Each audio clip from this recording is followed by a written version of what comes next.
आप देख रहे हैं KSN 24 पल पल की खबर।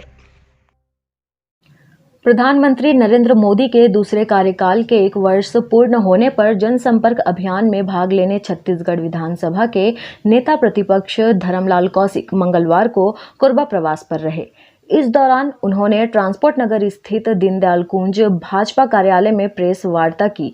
प्रेस वार्ता में नेता प्रतिपक्ष ने नरेंद्र मोदी सरकार की पहले कार्यकाल में लिए गए कई ऐतिहासिक फैसलों का जिक्र किया। साथ ही दूसरे कार्यकाल में धारा 370 और 35A को हटाना और 3 तलाक के मुद्दे को मोदी सरकार के द्वारा लिए गए अहम फैसलों की फहरिस्त में बताया।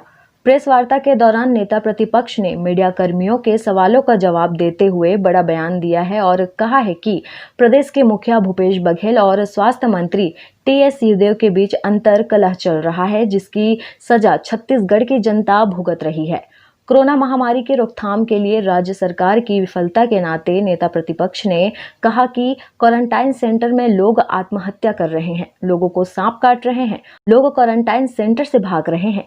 यह है क्वारंटाइन सेंटर की बदहाली की स्थिति, क्योंकि राज्य सरकार ने क्वारंटाइन सेंटर की जिम्मेदारी सरपंचों को दे रखी है, लेकिन उन्हें न ही आपदा फंड से और न ही किसी भी फंड से राशि मुहैया कराया गया है।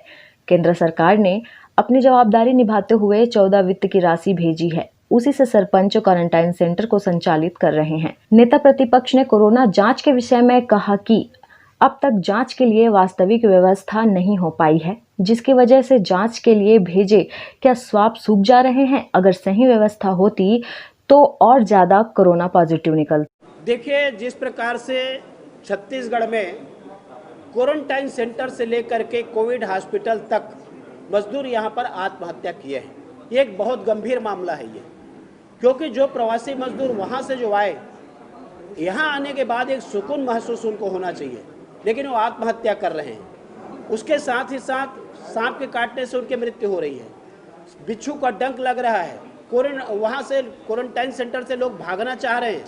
ये यहाँ की बदहाली की स्थिति है, ये सरकार की विफलता है। आज तक 1 रुपये की राशि पंचायतों को सरकार ने नहीं दी है, केवल सरपंचों के भरोसा छोड़ दिए हैं, और इसके कारण जो बदहाली की स्थिति हुई है। अब सरपंच बेचारा अपने तरफ से काम कर रहे हैं, जो दिल्ली सरकार के द्वारा उनको 14 वित्त की राशि दी गई है, उसी से वो खर्चा कर रहे हैं। लेकिन छत्तीसगढ़ के सरकार ने अपने ना आपदा कोष से, ना अपने बजट से, ना कोविड से अभी तक 1 नए पैसे की राशि उपलब्ध नहीं कराई है, और इसके कारण ये बदहाली की स्थिति निर्मित हो रही है। क्या देखिए, जो टीम भावना दिखनी चाहिए, कहीं ना कहीं उसका अभाव दिख रहा है। मैं एक दिन देखा कि TS बाबा जो स्वास्थ्य मंत्री है, कलेक्टर कॉन्फ्रेंस करने वाले थे। एक पत्र कहीं से निकल करके आ गया सरकार से कि बिना चीफ सेक्रेटरी के और मुख्यमंत्री के परमिशन के कोई मंत्री कलेक्टर कॉन्फ्रेंस नहीं ले सकते। अरे, ऐसे संकट के समय में स्वास्थ्य मंत्री या कोई मंत्री कलेक्टर की मीटिंग ना ले सके, शायद छत्तीसगढ़ में हो सकती है, दूसरे जगह पे संभव नहीं है। इस प्रकार की जो सरकार की जो अंतर कला है, जो अंतर विरोध है, खुल करके सामने आ गई है, और इसकी कोई सजा भुगत रही है, तो छत्तीसगढ़ की जनता इसकी सजा भुगत रही है। कि आपके प्रदेश के मजदूर गए हैं तो आपकी चिंता होनी चाहिए, ये केंद्र की चिंता नहीं है। केंद्र ने तो चिंता की कि जब आप लाने में असमर्थता जाहिर किए, आप उनको नहीं ला पाए, तब केंद्र सरकार ने तय किया कि हम ट्रेन चलाएंगे, और न केवल ट्रेन चलाएंगे बल्कि उसकी 85% जो खर्च है रेल विभाग वहन करेगी, केवल 15% राज्य सरकार करेगी, और उसके लिए भी प्रधानमंत्री जी को यहाँ से पत्र लिखा गया है कि आप खर्चा वहन करें। जो टेस्ट की वास्तविक में जितनी व्यवस्था होनी चाहिए, लैब की उतनी स्थापना छत्तीसगढ़ में नहीं हो पाई। अभी तक कुल 3-4 जगह है जहाँ लैब की स्थापना हुई है। एक दिन में लगभग 3000 सैंपल की टेस्टिंग होगी। जो टेस्टिंग के लिए जो सैंपल आए हैं वो भी सूख रहे हैं। अब बिलासपुर में कोरोना का कहर चल रहा है, 1500 आपके खराब हुए सैंपल, वो 1500 में न जाने कितने पॉजिटिव रहे होंगे, और इसके कारण में ये जो सब है, जो लैब की और स्थापना होनी चाहिए वो नहीं है, कोविड हॉस्पिटल की जो स्थापना चाहिए वो नहीं बनी है, और इसके कारण में आपके जो मजदूरों, जो इसकी संख्या, जो कोरोना पॉजिटिव की संख्या जो बढ़ते जा रही है, कुल 2000 आपके पास पलंग की व्यवस्था है, बिस्तर की व्यवस्था है, अस्पताल की व्यवस्था है, उसके बाद आपके पास में नहीं है। 2 महीना में भी आप अपनी व्यवस्था खड़ी नहीं कर पाए। मैं तो एम्स को धन्यवाद देना चाहता हूँ कि अधिकांश लोग वहाँ से स्वस्थ होकर के लौटे।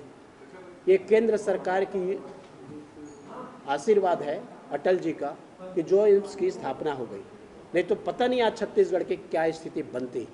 लेकिन अभी भी जो यहाँ पर जांच करने के लिए किट होनी चाहिए वो नहीं है, जो नर्सिंग स्टाफ है उनके लिए पीपी किट होनी चाहिए उसकी व्यवस्था नहीं है, जो क्वारंटाइन सेंटर में जो लोग ड्यूटी संभाल रहे हैं उनके लिए मास्क की व्यवस्था होनी चाहिए वो मास्क नहीं है।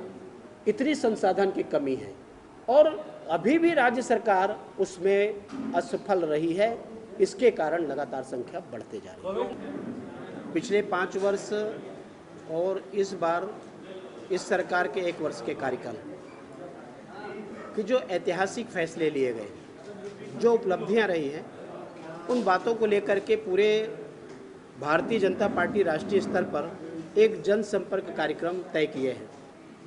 पूरे देश में 10 करोड़ घरों में जाने के कार्यक्रम तय किए हैं और उसके अंतर्गत में हमारे मोदी जी के पत्र लेकर के हमारे कार्यकर्ता 2 लोग एक घर में जाएंगे, सोशल डिस्टेंसिंग का पालन करते हुए जाएंगे। उसके साथ ही साथ में वीडियो कॉन्फ्रेंसिंग के माध्यम से कार्यकर्ताओं से बातचीत होगी और हर प्रदेश में एक वर्चुअल रैली होगा। Bureau report KSN 24 news.